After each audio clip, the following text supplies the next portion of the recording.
지금? 11시 20분. 시작하겠습니다. 그럼 IO 프로젝트와 같이 일을 할 때 일의 순서는 어떻게 되냐라고 이제 질문을 던졌을 때 그 안내를 좀 해드리겠습니다. 다음. 온라인 상담을 먼저 진행을 합니다. 온라인 상담은 간단합니다. 저희 그 온라인 상담 페이지에다가 내가 이런 제품을 개발하고 싶어요. 당연히 서비스 비용은 준비가 이미 다 돼 있으셔야 되겠죠. 제가 이런 제품을 개발하고 싶어요 라고 올려주면 되는데 너무 고민하지 마십시오. 사진, 뭐 영상, 사진이 두 가지인데 사진, 영상이라든가 음성 파일이라든가 어떤 건지 다 됩니다. 아니면 신문 기사에 스크랩 돼 있는 거 어떻게 URL 같은 거 하면서 저 이거 비슷한 거 개발하고 싶어요. 이렇게 얘기를 하셔도 돼요. 그러니까 어떤 건지 다 됩니다. 아니면 뭐 녹음 파일, MP3 녹음 파일을 첨부해 주셔도 되고 그냥 마음대로 뭐 문체라든가 형식이라든가 그런 거 상관없습니다. 마음대로 편하게 얘기를 하십시오. 편하게. 그래서 여기 뭐 돼 있지만은 그냥 형식 무관 아무렇게나. 대신 전화로는 안 돼요. 왜냐면은 저희가 객관적인 기록을 남길 수 없기 때문에. 그래서 온라인 상담은 무조건 말 그대로 온라인 상담입니다. 그래서 저희가 그것을 검토를 해보고 좀 이해가 안 됩니다. 추가 자료를 이런 부분에 좀 보충해 주십시오. 라면 또 보충해 달라고 요청을 할 거고 아니면 그게 안 될 경우는 안 된다고 또 말씀을 드릴 거예요. 그래서 온라인 상담에서 이제 통과가 될 경우에 저희 이제 담당자가 전화를 드릴 겁니다. 온라인 상담에서 통과가 되셨는데 저희가 오프라인 상담을 다시 좀 해봐야 될 것 같습니다. 그래서 오프라인으로 이제 추가적인 상세 내용이라든가 정보를 같이 논의를 하게 되는 거죠. 근데 그래서 자격은 온라인 상담에서 승인된 기업이고요. 그런데 이제 이런 것들이 이제 굉장히 중요하기 때문에 저희가 면담하기 전에 두 가지를 먼저 우선합니다. 첫 번째, 비밀 유지 각서를 씁니다. 그러니까 저희가 여러분들의 그 개발 정보에 대해서 비밀을 엄수하겠다는 비밀 유지 각서를 쓰고 또 두 번째 회의한 기록을 영상 녹화를 합니다. 그래서 영상 녹화를 해서 그 영상 녹화 파일을 여러분들한테 이메일로 보내드립니다. 나중에 그래서 저희가 여러분들 아이디어를 사업을 한다거나 뭐 문제가 생겼을 때 저희를 손해배상할 수 있는 객관적인 자료로.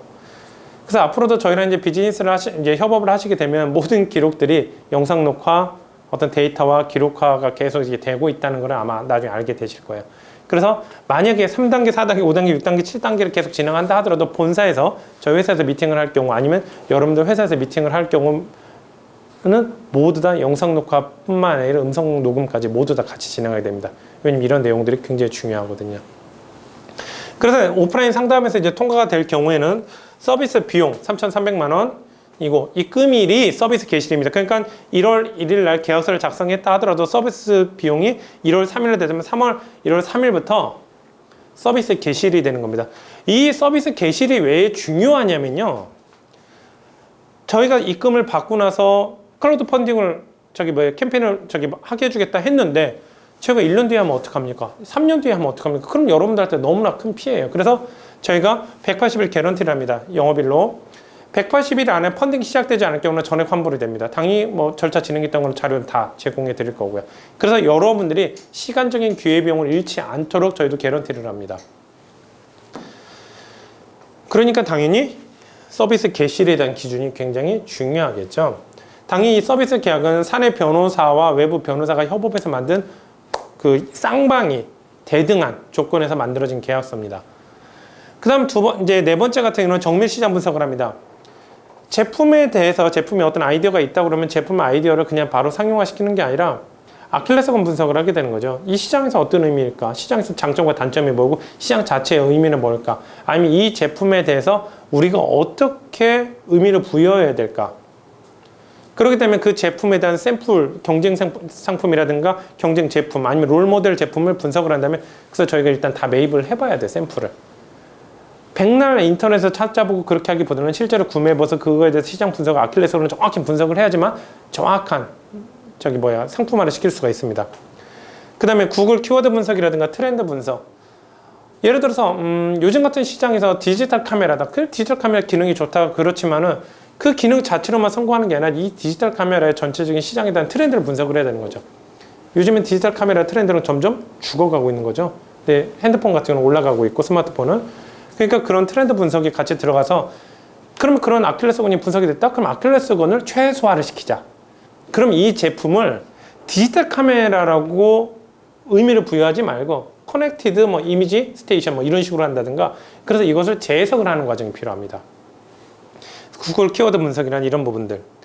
그다음에 전략 전술 수립이 들어가는데 아이드마 분석 혹은 아이드카, 그다음 아이사스 분석인데 여기서 아이드마는 주의, 관심, 욕구, 기억, 행동. 그러니까 고객이 어떤 제품을 구매하기까지의 과정을 얘기하는 겁니다. 어텐션, 인터레스트, 디자이어, 메모리, 액션. 이 단계 등을 분석을 해서 이 제품을 제품화를 시켰을 때 어떤 부분이 우리한테는 약점 웨이크 포인트로 갈 것인가, 어떤 부분이 스트롱 포인트로 갈 것인가를 분석을 해서 웨이크 포인트를 없앨 수는 없어요. 대신 웨이크 포인트를 노출을 안 시켜야 되겠죠. 마케팅 전략이라든가 상품화 전략이라든가 제품 패키징이라든가, 아니면 이걸 숨기기 어려우면 현혹을 시켜야 되겠죠. 그래서 그런 것들을 이제 분석을 하고, 그 다음에 BI, 일반적으로 BI, 브랜드 아이덴티티인데 이 BI에 대한 설계가 지금부터 들어가야 됩니다. 왜냐면 여기서부터 BI에 대한 설계가 들어가지만 콘텐츠 설계라든가 마케팅이라든가 이런 부분이 일목요연하게 같이 진행이 되고, 특히 BI 설계에서 시간이 많이 걸릴 수가 있어요. 그래서 BI 설계가 보통은 4번 정밀 시장 분석 다음에 바로 들어가서 여기 영역에서도 가장 우선적으로 진행이 돼야 될 내용입니다. 근데 두 번째 같은 경우는 이제 BI 설계가 되면은 이제 그러니까 페이턴트죠. 그러니까 특허 설계가 들어가야 되는데, 결국에는 잘 개발해놓고 BI 설계까지 해서 패키징까지 다 해서 상품까지 다 해놨는데 특허 전략에서 무너져 버리는 경우가 있기 때문에 특허 전략이 바로 들어가게 되는 거고요. 그 다음에 제품에 대한 상용화를 이미 다 했는데 실제로 저희가 1차적으로 유통시킬 미국 시장에서 형식 인증 요건에서 벗어나 버리는 거죠. 그럼 제품 설계를 2단계에서 다시 해야 되는 경우도 발생을 합니다. 그래서 미국 FCC 인증이라든가 UL 인증에 대한 규격값을 가져와서 그 규격의 인증에 맞는 제품 개발을 다시 정확하게 해야 됩니다. 그래서 이 서티피케이션 애널라이시스 같은 경우도 5번 전략 전술 수립 단계에서 반영이 돼야지만 적당한 옳은 정말 효율적인 제품을 만들 수가 있습니다. 그 다음 과정에서 이제 무비, 영상 콘텐츠, 3D 모델링, 그 다음에 이미지 콘텐츠, 그 다음에 뉴스 콘텐츠, 그 다음에 이제 웹사이트라든가 브로셔라든가 이런 부분들이 이제 온라인 미디어를 할 수 있는 마케팅 수단들이 이제 만들어지게 되는 거고요. 그 다음에 여기서 이제 이게 총알이라 한다 그러면 이제 마케팅 쪽에서는 이제 총을 만들어야 되겠죠. 이거를 적당한 위치에 쏴야 되겠죠. 무분별하게 기관총처럼 막 쏘는 게 아니라 타켓을 정한 다음에 타켓에 집중 능력을 해야 되는데, 어떤 제품들 같은 경우는 유튜브가 맞을 수도 있고, 어떤 부분은 소셜 네트워크, 어떤 부분은 뉴스 미디어라든가, 어떤 부분은 쇼핑몰에 하는 마케팅, 어떤 부분은 애드워즈라든가. 그래서 현재 이 전략 전술 수립 단계에서 분석된 내용들을 가지고 마케팅이 진행이 되는데, 무분별하게 여기 있는 것들이 다 진행되지는 않을 수도 있고, 여기 있는 것들이 다 진행이 될 수도 있고, 그 다음에 여기 고르게 10% 이렇게 진행되지 않고 1% 하면서 어느 특정 부분에서 뭐 50% 60%가 자원이 진행이 될 수도 있어요. 그 다음에 펀딩이 종료되면은 이제 여러분들이 이제 제품 개발을 하면 되겠지만, 이제 저희는 여기 이제 배송 완료 시점까지 계속 소비자들의 질문을 하고 어떤 진행 상황을 계속 하는 것에 저희는 응대를 해야 될 필요가 있습니다. 그래서 그런 과정을 계속 응대를 하고, 저희 회사 내부에서는 영어, 중국어, 일본어, 프랑스어를 계속 지원하게 되는 겁니다. 그래서 저희는 업무가 펀딩이 종료됐으니까 저희가 업무가 끝나는 게 아니라, 여러분의 제품이 실제로 생산이 돼서 제품이 발송이 돼서 마지막 한 분 후원자까지 물건을 받는 그 단계까지, 정말 배송주를 했을 때 배달 완료를 했던 시점까지가 저희 업무 영역입니다. 그래서 이게 저희 회사의 이제 그 아이오 프로젝트의 워크 프로세스입니다. 감사합니다.